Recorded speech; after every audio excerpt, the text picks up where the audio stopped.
Hi, I'm Rosie Acosta. I'm a meditation teacher, speaker, and author of You Are Radically Loved, a healing journey to self-love. Look, I grew up in East Los Angeles during the '92 LA riots, and it set me on a troubled path. I didn't grow up with mentors in my life, so I turned to reading as many books as I possibly could to learn about the purpose of life. In my journey, I found that having these conversations gave me life, and I decided I wanted to create a place where I could share these conversations with my community. So come have a sit with me as we learn about, well, everything.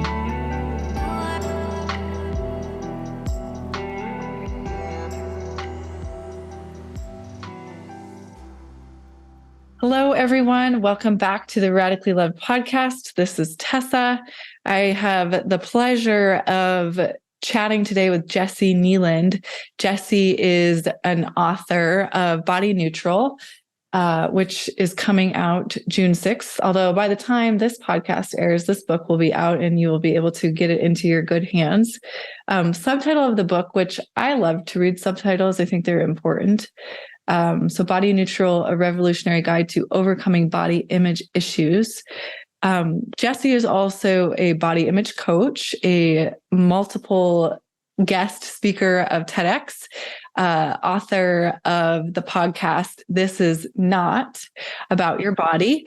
You can find Jessi on Instagram at Jessi Kneeland, and Kneeland is Knee, like your knee joint, LAND. And I'll make sure that gets into the show notes so people can easily follow along with you, Jessi. How are you doing today? Welcome to the show. Thank you so much for being with us. Thank you. I got excited when I saw you hold up my book because it came out last week. So it's like still very new. I'm good. I'm happy to be here. Yeah. Well, congrats on birthing this baby out into the world. I'm sure it was a labor of love, and I'm sure it was, before we started to record, I'll just full disclosure right off the bat. This is it's such a relevant conversation. It's such a relevant topic. It hits very close to home for me personally. And so Jessi was asking me how I was doing, and I was like, I'm okay.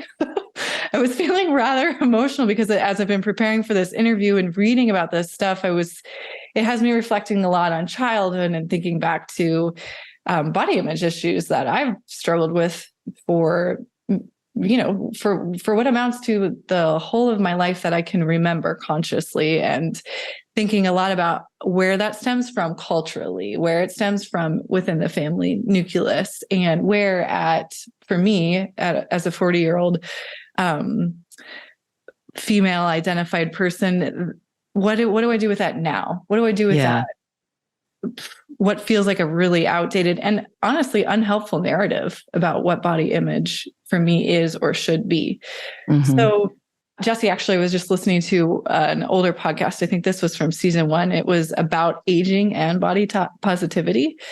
And that one jumped off the page at me. I was like, oh, I have to listen to this. You talk about objectification and visibility as women. I was hoping we could start here just in terms of having you expound upon that. What do we mean when we say, well, I'll let you take that topic and run with it. Okay.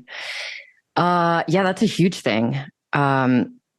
So I am 36, and I definitely have noticed over the last, however long, like a decline in attention and visibility.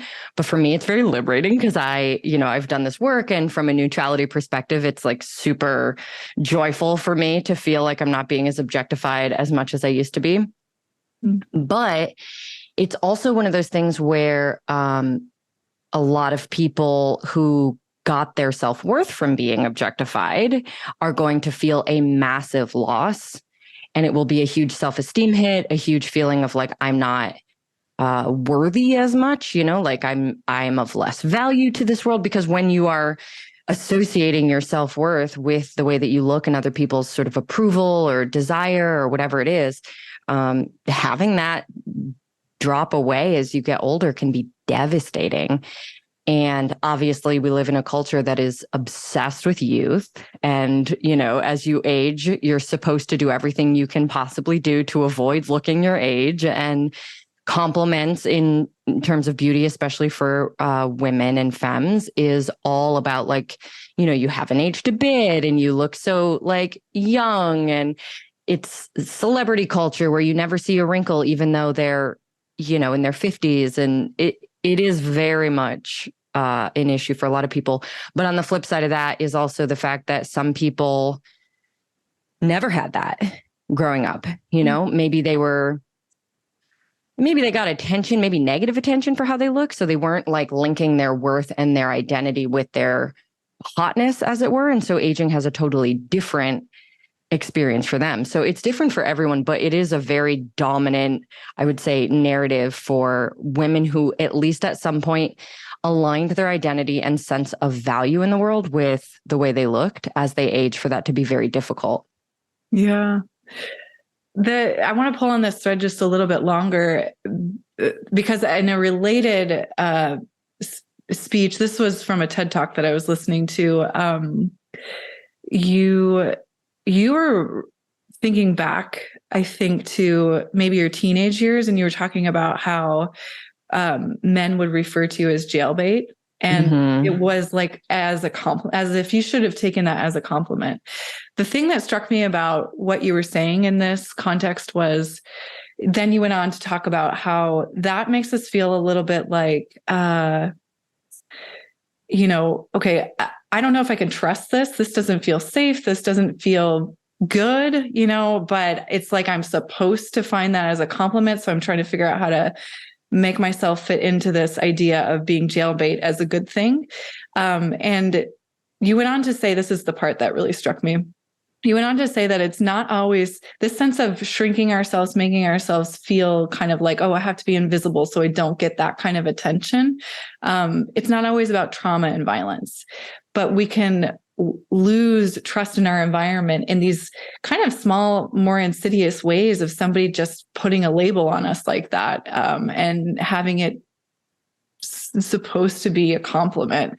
And you're speaking to that already when you're talking about that we earn our sense of love or worthiness by receiving compliments, by our external validation of being here and being valued because we have a pretty face, or, we have that bod that everybody wants. I was wondering if you wanted to say anything else about that idea. Yeah. I think what I want to say is that we humans are a community-based animal, right? Like, we are tribal. We rely on interdependence to regulate our nervous systems. We rely on our communities to reflect who we are so that we know who we are. And like, there is so much about that being bounced off of people that informs you on a really, really deep scale, especially when you're little. Mm-hmm. So the stuff that you come up against as you're growing up, however people are valuing you and for what they're valuing you, that stuff sinks in on a really deep level. So as you grow, a lot of people are going to end up feeling like the only thing they have of value is it. Like, if they had compliments, let's say they fit the conventional beauty and body ideals to some degree, and they got a lot of compliments on it, they're going to feel like my only access to the attention, respect, admiration, love, and all those things in the world comes from my ability to stay fitting that norm. And you would sort of think like it's a little counterintuitive, because you'd be like, oh, compliments on how you look. How nice. They must make you feel great about how you look.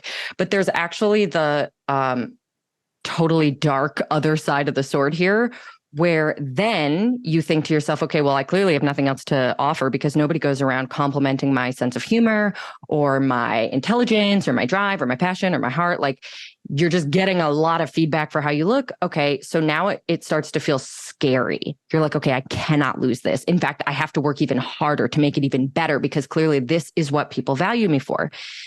And when it's that deep in your identity and your sense of your own value, the thought of like just accepting your body as you age or gain weight or go through changes or, looking however you look naturally it goes beyond. People think it's sort of vain sometimes, but it's actually like terror. There is this feeling of, if I let this go, this idea of constantly pursuing attractiveness, constantly trying to meet these ideals or maintain these ideals, there is a feeling of I'd be kicked out of my community. Like I'd be abandoned. I would end up alone. I would die. So there's something super primal about that. And that's why this stuff goes so deep. And on the flip side of that, if you didn't get any attention or you got a lot of negative attention for how you looked, you're also learning I am not of value to this community unless I change myself, which means I should feel bad.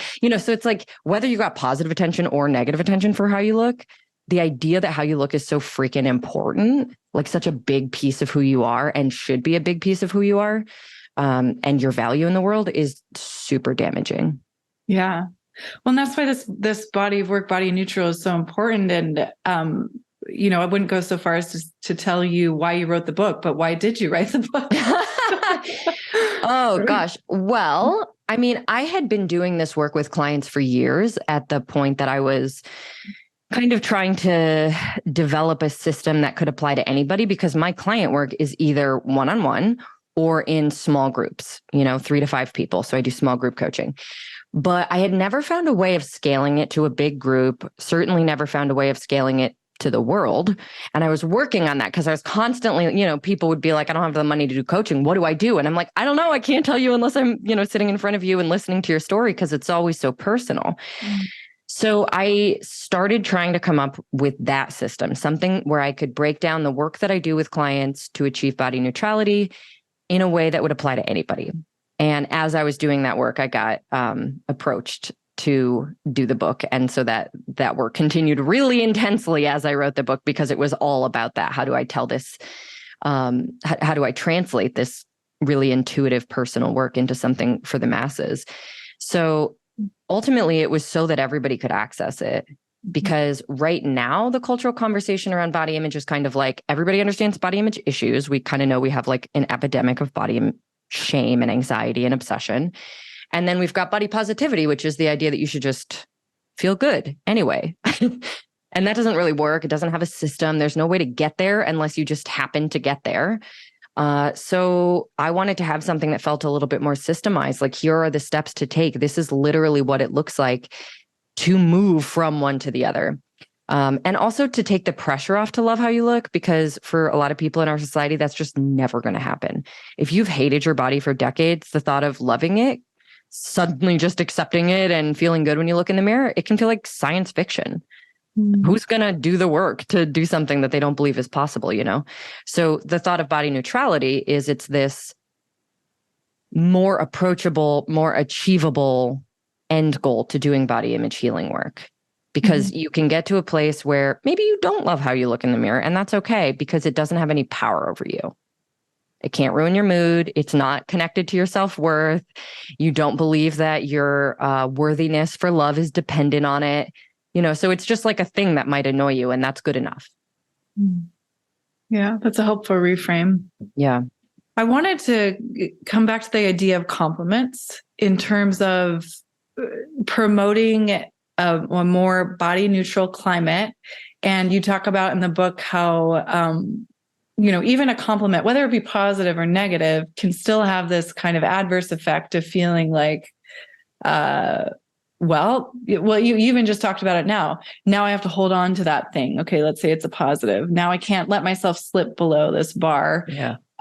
So how do we, whether it's, I say I want to give someone a compliment or someone wants to give a compliment to me, how do we rethink our language with our families, friends, and our colleagues around, I don't know, compliments, I guess?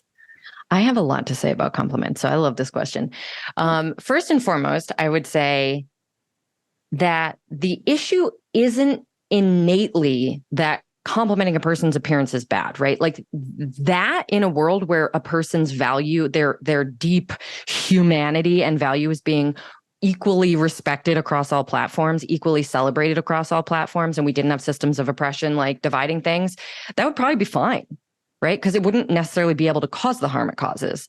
The issue is that we don't have those things in place. And so what tends to happen is a person's humanity is being disrespected or ignored or erased or, shamed or whatever in some kind of way. So imagine a little girl who's like being praised for a couple of very specific things, being really nice and polite and sweet and feminine and being a caretaker, and most importantly, being pretty or cute if she's little. And then as she grows up, hot and thin. Like that's where she's going to get most of her praise from, because that's just where our mindset is in this culture. Whereas that girl's not probably going to get many compliments or attention or celebration for so many other awesome aspects of who she is. And so it just ends up totally imbalanced. And granted, there's like a knee-jerk reaction to comment on someone's appearance, especially when you first see them, because it's like the thing that's right in front of you, like, oh my God, you look great. You changed your hair. Like, of course we want to say those things. It's the most notable thing before you sit down and talk to someone. So it's totally understandable that we want to do that. It's just an issue of recognizing that this imbalance is causing harm and then challenging it. What would you talk about if you gave yourself a ban on making comments on a person's appearance? And a lot of times that forces you to get a little more creative about what you appreciate about the person, and even a little bit more vulnerable and honest when, you see someone, you say, oh my God, you look great. Sometimes what you really meant to say is like, I'm so happy to see you. The truer, deeper thing can kind of get like ignored when we start going, you look so pretty.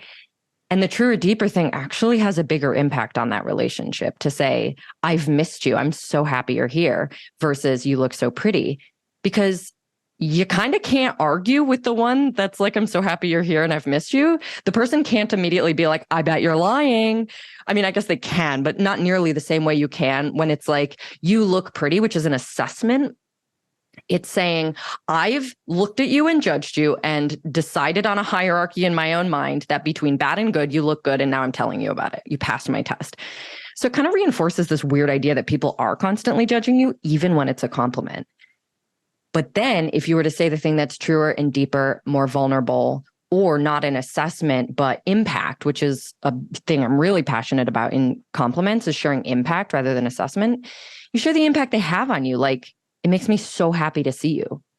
And that is going to land in a deeper way, because they can't just brush it off and say, I disagree with your assessment, because it's your feeling, your experience. And then also it brings people to a place of feeling valued and seen much more deeply than constantly hearing that they look good. Yeah, that's such a great idea. I can't wait to practice this with my partner. And let me tell you, it's really difficult too. I mean, when I first decided, okay, no more comments on people's appearance, I'm just going to stop it completely, break the habit. This is years later, I still occasionally have the urge to do it. Like, yeah. And sometimes I let myself and I just kind of move on. And other times I like catch myself and I'm like, oh, I really almost, especially with like my little niece and nephew, I just want to be like, oh my God, look at you. You're adorable.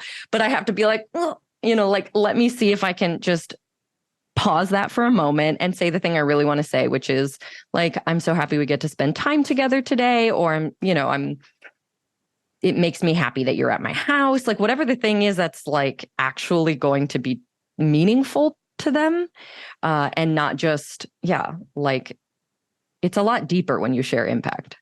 Yeah. I feel like, so my partner and I kind of go back and forth on, my whole thing for the past few years has been like, he has a hard time accepting a compliment, maybe for this reason, right? There might be some sort of, intrinsic body, maybe not intrinsic, but internal body shaming, body dysmorphia from who knows where, childhood, culture, whatever. And so if I give him a compliment, I've been saying, can you practice just saying thank you instead of, shutting it down? But I think this is such a more helpful way to have it really land and have it, instead of him kind of like putting his hand up in front of me and being like, nope, I'm not going to take that compliment. Yeah. That he could actually hold it and maybe feel it. Yeah. I'll sometimes say I feel like in partnership, because there is that element of desire, and it's different, right? So everybody gets to decide what works for them. But I will often say things like, I love your face, instead of like, you look hot. Because again, what I'm sharing is I'm looking at my partner's face right now and it's so perfect. And, it's got like a halo around it because I'm feeling really close to them. And it's like so delicious. Like that's what's happening. And to turn that into something that's an assessment of like, you look hot, I don't know. I think it loses something. So I will sometimes also just say you look hot, but that's because we have a dynamic where that's, been talked about and welcome. And I think for a lot of women, especially, you kind of got to like unpack it for yourself before you decide what you want to hear. But it can be meaningful just to have your partner diversify even. Like a lot of male partners will be like, you look nice, or you look good. And that can just be nothing to the person who's struggling with body image. They're like, that is a nothing statement. I don't feel closer. I don't feel more confident. Whereas to hear, I love seeing you in this dress, or like, you are turning me on right now. These are just things that you're like, oh, I can receive that a little better. Yeah. Yeah. The receiving of it is the part I'm trying to get to. And I appreciate that so much. Yeah. I wanted to talk about the body image avatars that you use in the book. Well, first of all, can you explain to listeners what they are, and also how can we learn from them? Yeah. So I have created a system that involves 4 of what I call the body image avatars. And each avatar is a sort of personified caricature, if you will, that represents one major root cause, like a big umbrella category for where your body image issues might be coming from. They came directly from my client work because I was realizing that when you really get down to it, pretty much everybody falls into one of these 4 categories or more than one of the 4 categories for the deeper thing that is connecting, that is giving their body so much power, basically. Because like I said, you can be body neutral and still not particularly like how you look, as long as it doesn't have the power to cause you, distress, suffering, obsession. Like it can just be a thing that you're like, oh, that's not my favorite way to look, but whatever, move on with your day and it doesn't have an impact. So each of these 4 avatars represents a sort of reason why it's having that big of an impact. And my first reason for creating them was just so that people could see how normal they are, because body image stuff is so like shamey and private. A lot of times people say, you're the only person in my whole life who knows I struggle with this. And nobody would ever guess. Or if anyone ever heard me talk about this, they would be shocked. So you don't know who's dealing with what. And I get this like behind the scenes look into people because of my job. And so I was like, okay, I'm noticing some pretty major patterns here for what is driving the struggle. And each of the avatars is one, so that you can basically, in my book, I talk about it a lot. So you can like read about them and go, oh, like that's me. And then immediately feel more compassion for the fact that you're struggling, because now you're not like alone on an island feeling like a crazy person because you can't overcome this thing. You're like, oh, I make sense. Because you do make sense. All of these things, all body image issues do make sense. You just have to be able to see what's underneath them in order for them to make sense. So fundamentally, that's why I created them. And I can go through the 4 if you want. I don't know. I would love that. That would be helpful. Yeah. Yeah. Okay. Yeah, please. Okay. So the first one, in no particular order, but because I myself was this first one, it's always the first one that comes to mind, is the self-objectifier. So this would be someone who basically connects their self-worth and identity and their ability to get all their needs met in the world and everything they want in life with being attractive. This is very much what we were talking about with the aging thing. And of course, most people who are self-objectifiers are also people who have been objectified in our society, which means a lot of women are going to be self-objectifiers, more so than men. And then a lot of gay men are going to be self-objectifiers compared to straight men. So it's like, who are we objectifying? Those people are just more likely to sort of fall victim to this idea.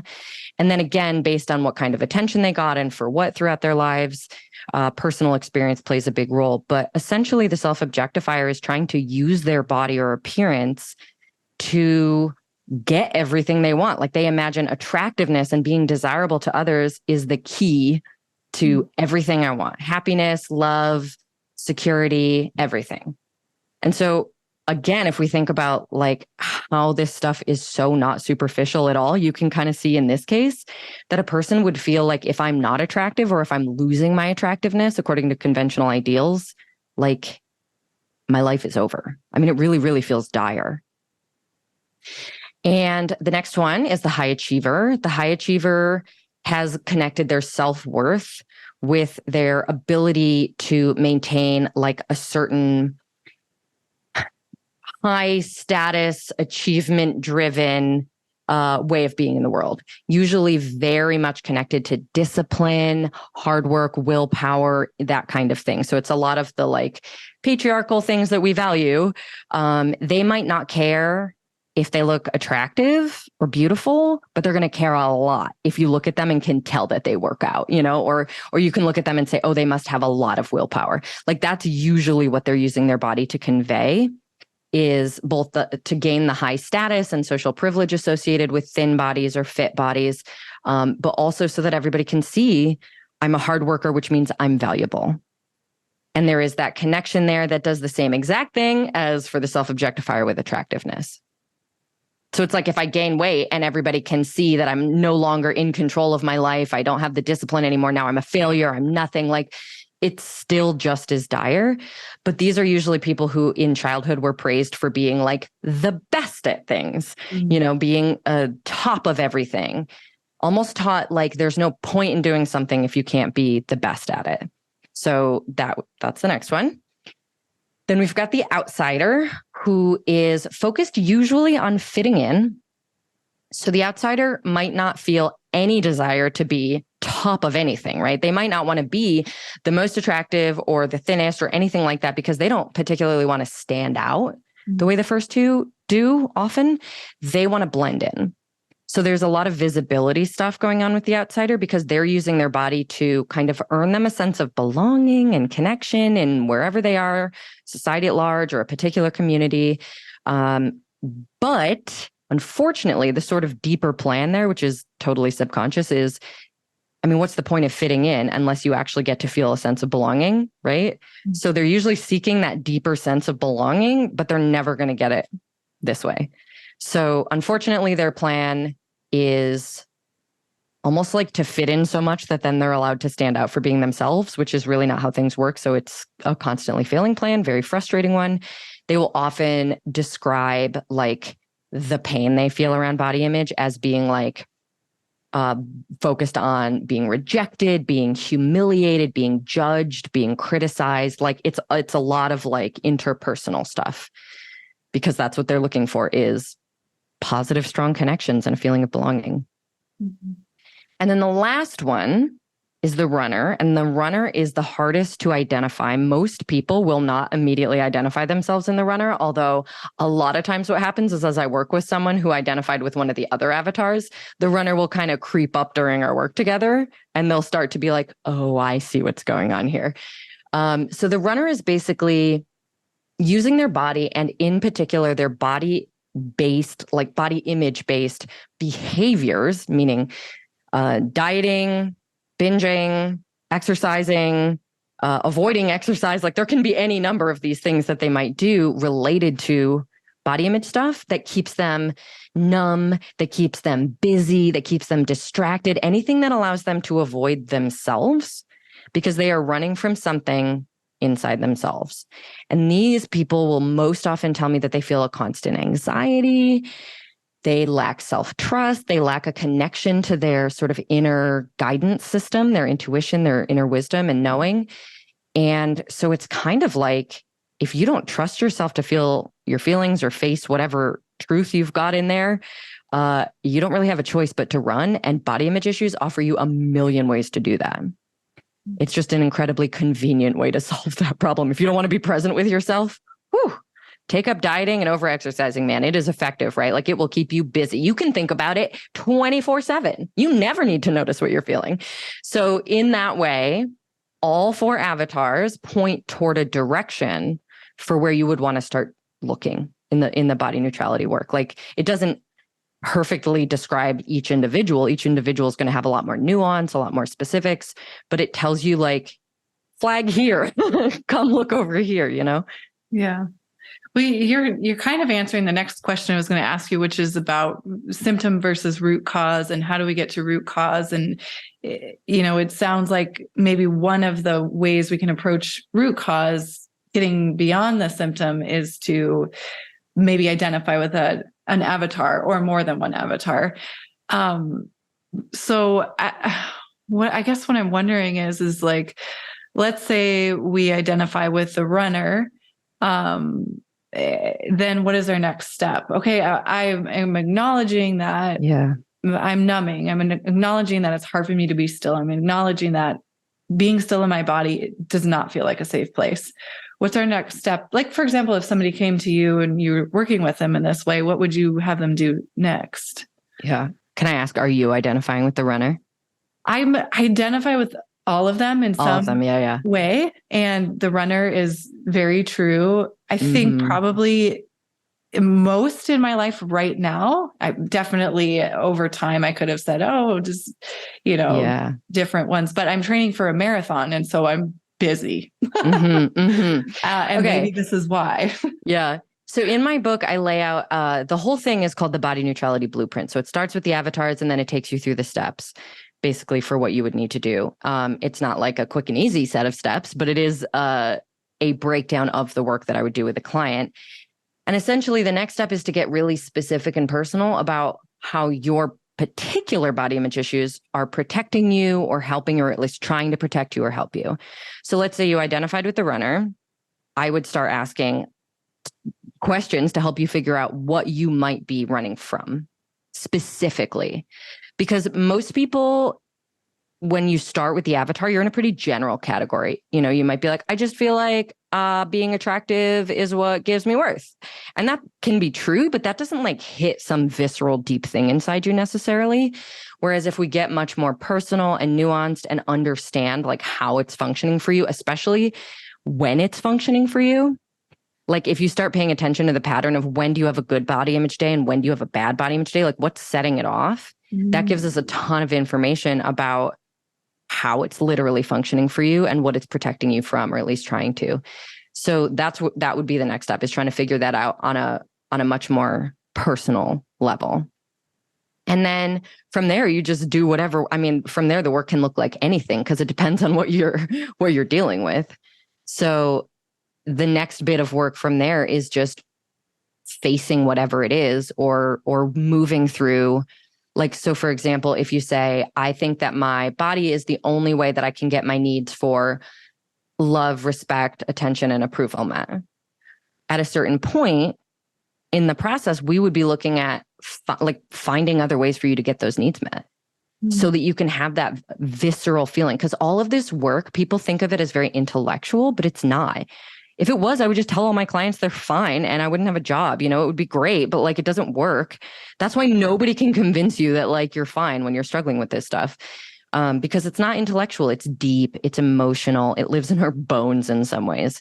So trying to figure out, I've noticed that I am most likely to obsess over food and exercise under these circumstances, like when I'm feeling vulnerable, when I'm feeling sad, when I'm dealing with this part of my life rather than that part, like that starts to be like, oh, I see, my body image issues are protecting me from that. And that sets your direction for, okay, well, what would I need to no longer, for my body image issues not to have a job anymore, basically? Because they're just trying to help, like, how do we make them no longer need to exist? That's the rest of the blueprint, basically. Yeah.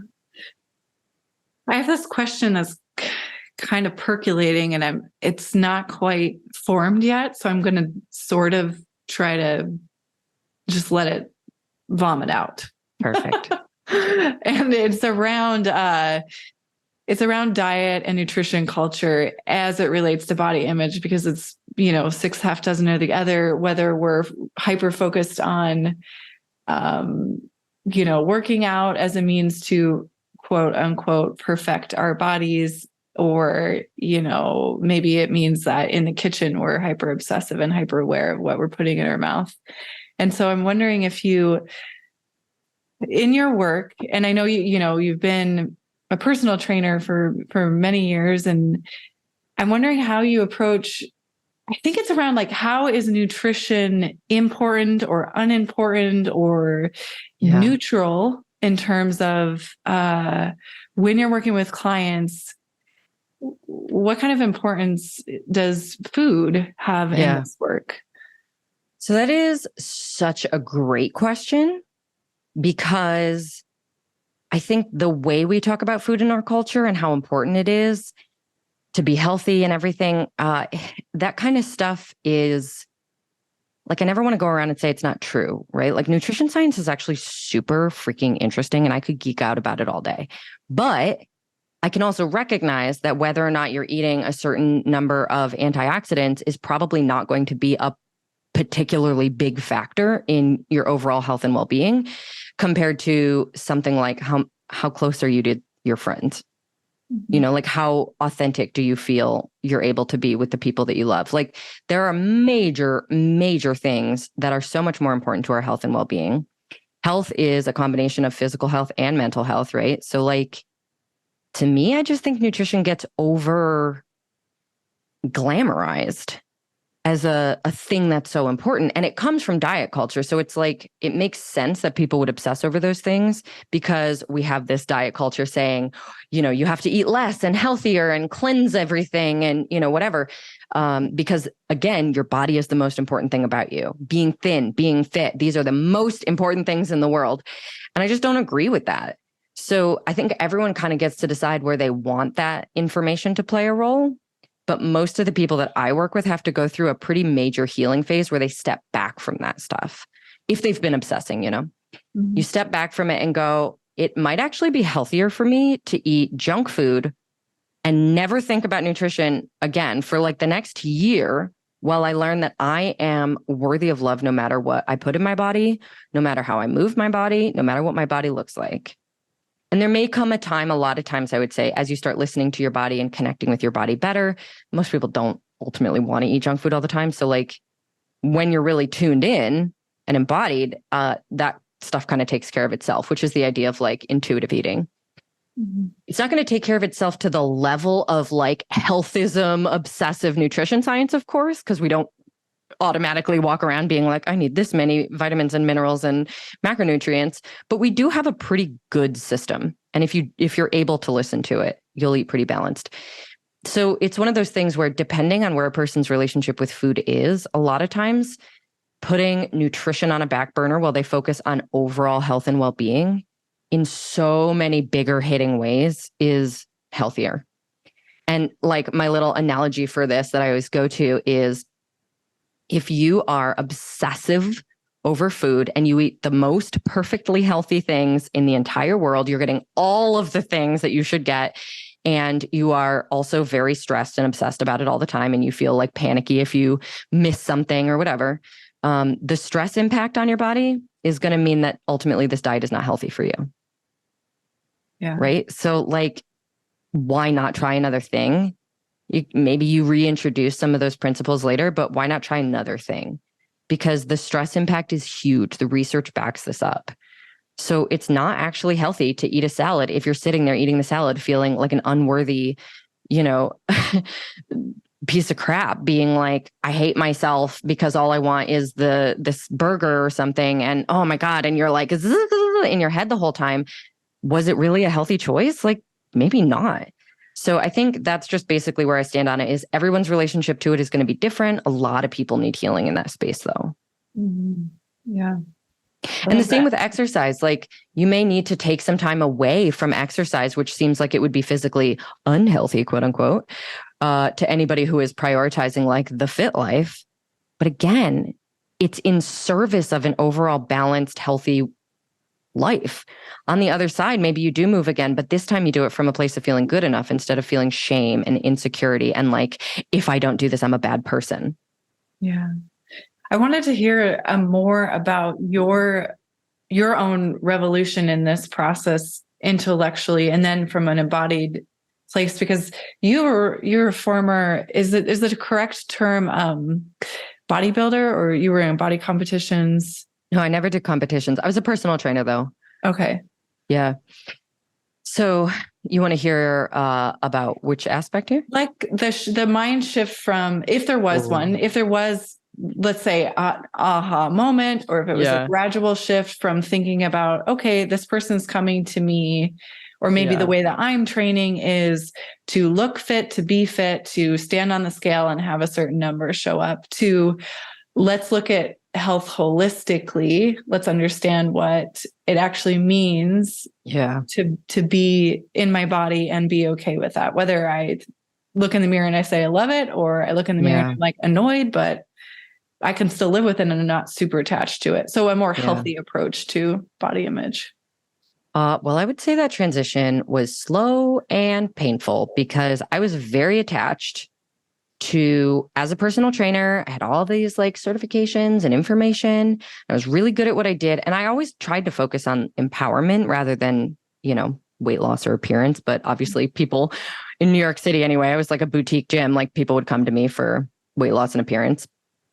And so I had a lot of information about how to change the way you look. And all of it was sort of based in like, this is what we know to be, like, this is evidence-based. This is what we know to be effective. But what it did not do is take into account a person's humanity, quality of life, any of those things. So the minute that someone went off the plan, usually they went kind of back to what they were doing before, and they went and gained the weight back, or they lost the routine. And so I found that really frustrating. But once I started getting sort of nudged by, the different people in my life, different people in my audience, to read about like the science of weight loss and dieting, the actual long-term impact, meaning like really understanding how it's true that over 95% of people who lose weight on a diet are going to not be able to sustain that for more than 2 years. It was almost like in my head, I think I was so proud of having all the right answers. And then I learned that all the right answers weren't right. And it was just ego death. It was horrible. It was devastating. I felt so resistant. Like, this is why sometimes when people are like, I mean, I know you think this stuff, but like, I don't think, whatever. If I get some pushback, I'm like, yo, you are allowed to give pushback. I gave the most pushback you could ever imagine. I would like read a book about it, and then I would play devil's advocate with everybody that I could, so that until I like really understood, I would be like really almost fighting for, I think for a while anyway, fighting for the kind of high ground. I was like, yeah, but if you just do it as a lifestyle change, isn't that different? And then it's like, well, actually, here's some more research. Well, actually, like I didn't want it to be true. I hated losing this feeling of like, I've got all the answers. But ultimately, I read enough. I mean, I just consumed so much during that period of time, like Health at Every Size, intuitive eating, all of these things that were really laying it out there and showing like study by study, pointing out the flaws in the research for stuff that backs diet culture. And it just started to click. And I was like, all right, well, I don't want to do harm. And I'm currently in a position of unfortunately kind of doing harm just by continuing to work with people to lose weight or whatever. And so I left the fitness industry and I started doing I started doing coaching the way I do it now. But it was hard. I think it's like the rug gets ripped out from underneath your entire reality. It is really difficult and disorienting to take in that stuff and realize that you've been wrong about something that our entire culture is so sure that it's right about. Yeah. Yeah. Especially as it pertains to diet theory and all the different, this diet was going to give you this result. And oh man, what a headspin that is. Totally. And starting to be like, they're all kind of the same. And literally the long-term results for them all are a catastrophic failure, and doctors are even still recommending this. Like, what a doctor would never be like, hey, you have cancer and there's this treatment that has like a 2 to 4% chance of working, and you should do it before we take any other steps. Like, it's going to make you worse for like half of people who start it like are going to exacerbate the symptoms. So go ahead and do that. Like, it just doesn't make sense. And once you realize it doesn't make sense, it all kind of falls apart. You can't go back. Once you see it, you can't unsee it. Yeah. Yeah. That's true. I feel that often. So I'm also a health coach, and I grapple with this on the daily when I'm talking to clients about, because the question is always, well, what should I be eating? I want recipes. I want a script that I can look at and follow and get an outcome. And it's always like, there isn't that doesn't exist, not in any sort of long-term sustainable way. Correct. So it's a heartbreaker for many people. I identify with that. It is, but even if you think about that, it's like we have all been taught not to trust ourselves or our bodies or our needs or our urges. Like we've been taught to ignore all of that completely and follow this external thing, whether it's a nutritionist or a magazine article or like a celebrity. Like we're told, ignore your own hunger cues, fullness cues, your own cravings, shut all that down completely and do this thing that someone else is telling you to do. So it's also really disempowering and it just doesn't make sense. And it is frustrating. It makes people feel horrible about themselves in the end. So learning to reconnect to yourself, your own needs and urges and cues and signals in your body. I mean, it's not what people want to hear when they're looking for a plan, but it is kind of the only way that works in the end. If you want to feel free in your own mind anyway. No, I agree with you. Yeah. I was going to say the cold hard truth, but I don't know if I frame it that way either. Yeah. I want to be mindful of your time. And I'm curious if there's, one key takeaway. It doesn't have to be one. If one floats up to the top, or 2 or 3 takeaways from either this conversation or the book that you hope people just really, that sinks in. What would that be? Oh my gosh. Easy. I want people to understand that their body image issues make sense. Because I believe that the moment you recognize, oh, this has been happening for a good, valid reason, it makes sense that I've been struggling. It makes sense that I feel this way, that I think this way. It brings a level of compassion and acceptance and patience to the process that you need to do the next steps. Whereas a lot of times people come in and they're like, day one, it's like, I don't even know why I'm struggling with this. I'm so stupid and I know better than this and I don't even know why. And, it's like they're beating themselves up for beating themselves up. And when you recognize that our brains don't do anything for no reason, our brains and bodies are incredibly clever. They don't do stuff randomly. Like they're not going to cause you to struggle or suffer for no reason. You just haven't been taught to go understand what that reason is yet. And once you start to recognize, okay, well, if it's not for no reason, then maybe it's not as out of control as I thought. Because that's a lot of times people feel like it just hits me out of nowhere. And I'm like, I bet it didn't really hit you out of nowhere. I bet you just didn't learn yet how to identify your triggers. Because nobody talks about body image that way. They talk about it like as if it were a character flaw. Like, oh, this is just one of my issues. And we sort of treat it like a weakness, almost like you don't have the strength to just decide differently. But they exist for a reason. They are trying to serve you in some way. They developed to try to protect you or help you or solve a problem or get a need met. And once you understand that, you can forgive.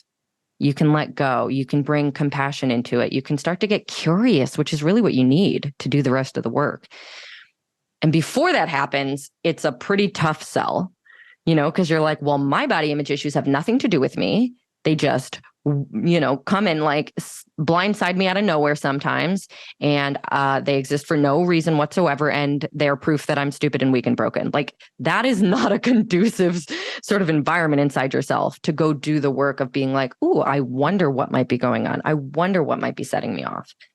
I wonder what beliefs I might hold about this that have led me to feel this way. So yeah, my biggest thing is like your body image issues are valid. They make sense. You make sense. Like nobody is broken who is struggling with this. It all makes total sense. We just haven't been taught how to think about them yet.